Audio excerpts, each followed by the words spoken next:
Bonjour les CP, allez c'est parti pour une nouvelle leçon avec Pigby et notre ami l'écureuil. Alors, on se rapproche du nouvel exercice et on regarde ce que fait l'écureuil. Alors, qui peut me dire ce qu'il est en train de calculer? Très bien, il est en train de calculer 4 plus 9. Alors, pour calculer ceci, qu'est-ce qu'il est en train de faire? Qu'est-ce que vous avez remarqué? Qu'est-ce qui a changé dans sa méthode?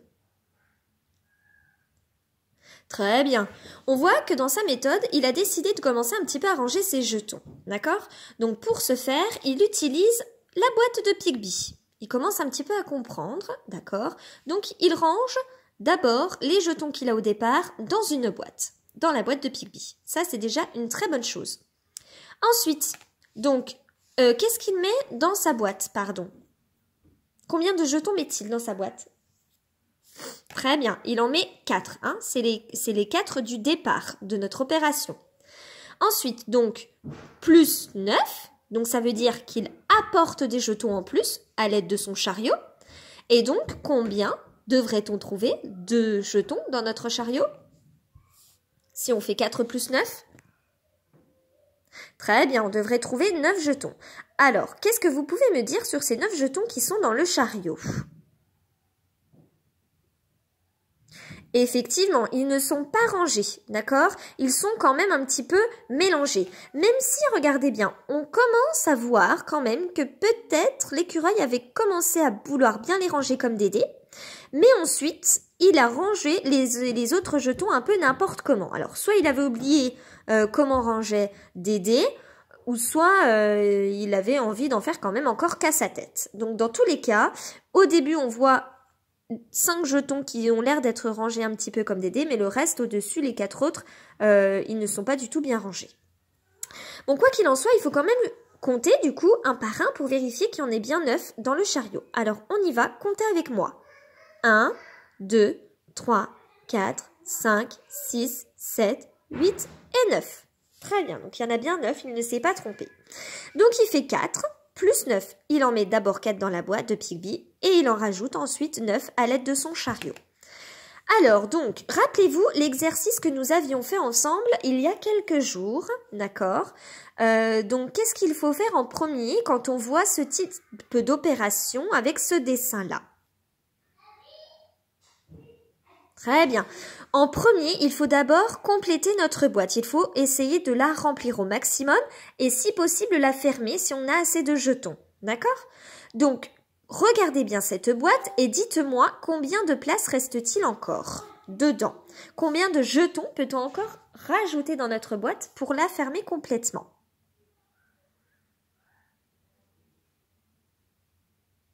Très bien. Il nous reste 6 jetons à mettre. Alors, soit tu comptes un par un, les cases vides de la boîte, soit tu te dis, là, il nous reste un jeton avant de fermer le premier couvercle. Et je sais que toute la deuxième partie de la boîte, il faudra mettre combien de jetons? Oui, il faudra en mettre 5. Et je sais que 1 et encore 5, ça me fait 6. Donc, il faudra en mettre encore 6 dans la boîte avant de la fermer. Donc, c'est ce qu'on va faire, nous. En premier, il faut qu'on puisse fermer la boîte, d'accord? Donc, on va aller chercher les 6 jetons dans le chariot. D'habitude, je les prends au-dessus. Sauf que là, vous aurez remarqué qu'ils sont tellement dans le désordre qu'on va plutôt commencer par prendre les jetons en bas du chariot, puisqu'en bas du chariot, ils ont l'air d'être à peu près rangés. Donc, j'en veux 6, donc je vais déjà prendre mon paquet de 5 et encore un jeton.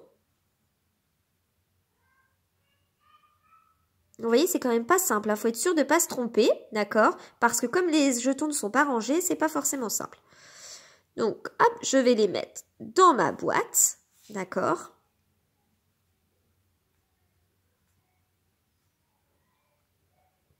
Comme ça, j'aurai une boîte complète, une dizaine. On pourra la fermer complètement, d'accord? Donc, si j'ai une boîte complète, je l'écris. J'ai une boîte complète. Et combien de jetons isolés d'unités me reste-t-il dans mon chariot qui n'auront pas pu être mis dans la boîte puisqu'il n'y avait pas assez de place? 3, très bien. 1, 2, 3. Donc 4 plus 9 est égal à... Comment se lit ce nombre? 13, très bien. Alors voyons maintenant ce que fait Pigby. Alors je vous rappelle que Pigby il essaie de calculer exactement la même opération. 4 plus 9. Mais qu'est-ce qu'il fait Pigby? Qu'est-ce qui change entre la méthode de l'écureuil et la méthode de Pigby? Très bien. Pigby, lui, il décide de mettre en premier les 9 jetons dans sa boîte. Est-ce qu'il a le droit de faire ceci à votre avis? Effectivement, il a le droit. Ce qu'il faut se dire à ce stade-là de l'exercice, et puis dans les leçons aussi, il faut comprendre que 4 plus 9, c'est pareil que 9 plus 4. Si on change de place les deux nombres, le résultat restera le même. Donc on va vérifier avec Pigby, il va nous montrer justement que le résultat là ne va pas changer. Donc normalement, on devrait trouver 13. Très bien, d'accord? Bon. Donc, Pigby décide de mettre ses 9 jetons en premier. À votre avis, pourquoi?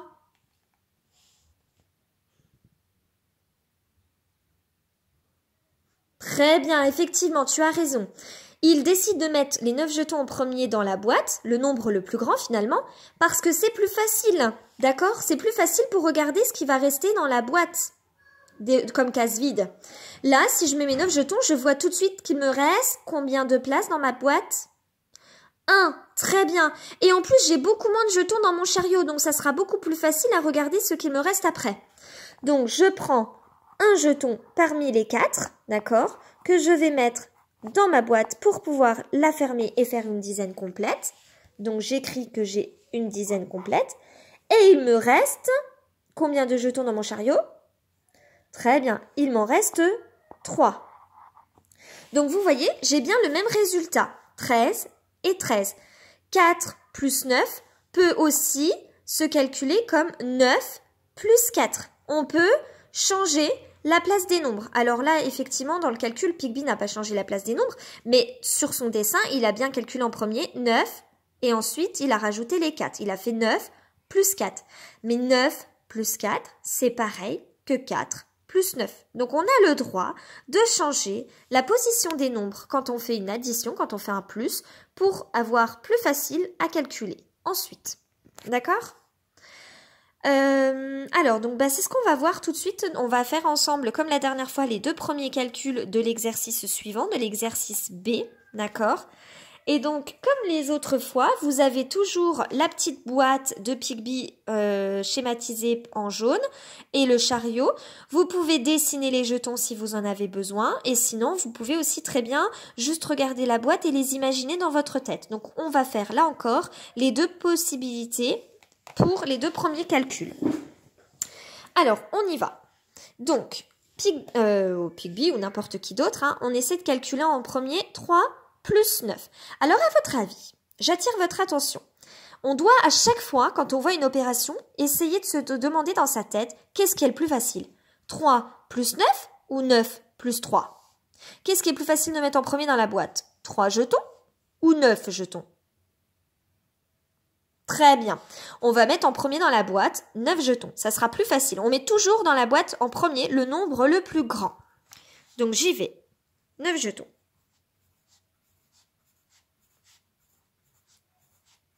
Voilà. Donc, je rappelle, je fais 3 plus 9, d'accord?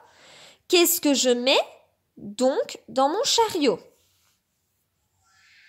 Très bien, je mets 3. Je dessine à la manière de Dédé. Très bien. Combien? Alors, je rappelle la méthode. Hein. Je cherche d'abord à remplir ma boîte. D'accord? Combien de places me reste-t-il dans ma boîte? 1. Il me reste une place pour un jeton. Donc, je prends le jeton qui est au-dessus.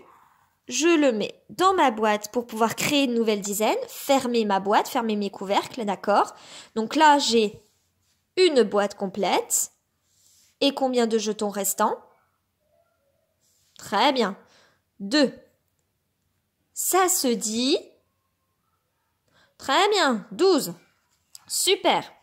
Alors, donc, deuxième méthode, je vais essayer de faire ce calcul sans passer par le dessin. D'accord? Donc, je vais prendre mon petit carton. Vous ne l'avez pas, mais vous pouvez très bien gommer ce que vous avez fait dans le premier calcul et puis vous allez avoir exactement le même dessin. Moi, pour gagner du temps, je vais directement prendre mon carton sans passer par le gommage. D'accord? Donc, on reprend l'opération. Qu'est-ce qu'on essaie de calculer en second? Très bien. 7 plus 9. Alors, je me dis dans ma tête, qu'est-ce qui est le plus facile de faire? 7 plus 9 ou 9 plus 7? Qu'est-ce qui est le plus facile? Est-ce que je mets en premier 7 jetons dans ma boîte? Ou au contraire, je mets plutôt 9 jetons dans ma boîte en premier? Super, t'as tout bien compris. Je mets en premier le nombre le plus grand. Donc le nombre le plus grand, est-ce que c'est 7 ou est-ce que c'est 9? C'est 9. Donc je mets en premier 9 jetons dans ma boîte. Alors je vous rappelle que là, je vais essayer de faire sans dessiner. D'accord? Donc simplement dans ma petite tête, j'imagine les 9 jetons dans ma boîte. Alors où est-ce que ça va s'arrêter? Montre avec ton doigt sur la vidéo. Où est-ce que les jetons vont s'arrêter dans ma boîte? Très bien. Mes 9 jetons, ils vont arriver jusqu'ici. D'accord? Parce que là, c'est 8 quand j'ai la petite croix. Donc 8, 9, c'est 8 et encore 1. Donc je m'arrête ici. Je les imagine toujours dans ma tête. Donc je peux déjà me dire dans ma tête tout de suite, qu'est-ce qui va me rester comme place dans ma boîte? Très bien, il va me rester que la place pour un jeton. Il me reste qu'une case vide. D'accord? Et combien de jetons est-ce que je dois mettre dans mon chariot? Je vous rappelle le calcul. 7 plus 9. Et je viens déjà de mettre mes 9 jetons. Très bien, donc je dois mettre dans mon chariot mes 7 jetons.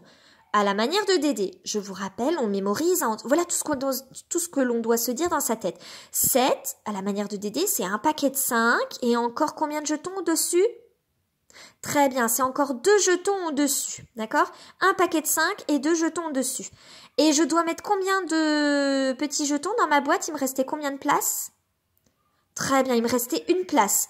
Donc, je vais aller partir du dessus pour garder mon paquet de 5 en dessous. Ça sera plus facile. Donc, je vous rappelle, j'avais un paquet de 5 et 2 jetons. Donc, si je remets un jeton dans ma boîte, je vais pouvoir fermer ma boîte. Ça veut dire que je peux déjà écrire que je vais avoir une boîte complète. Maintenant, reste à trouver combien de petits jetons est-ce qu'il me reste tout seul. Donc, ma boîte, je viens de la fermer. D'accord? Rappelez-moi combien de jetons j'avais dans mon chariot au départ.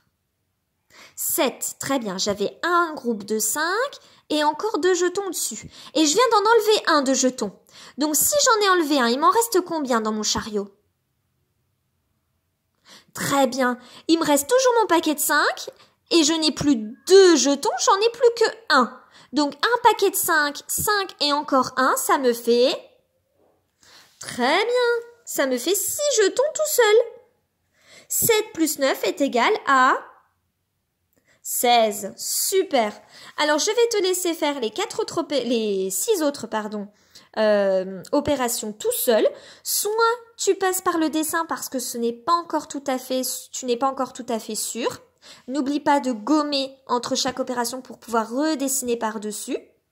Soit tu ne dessines rien, tu décides de faire dans ta tête. À toi de jouer.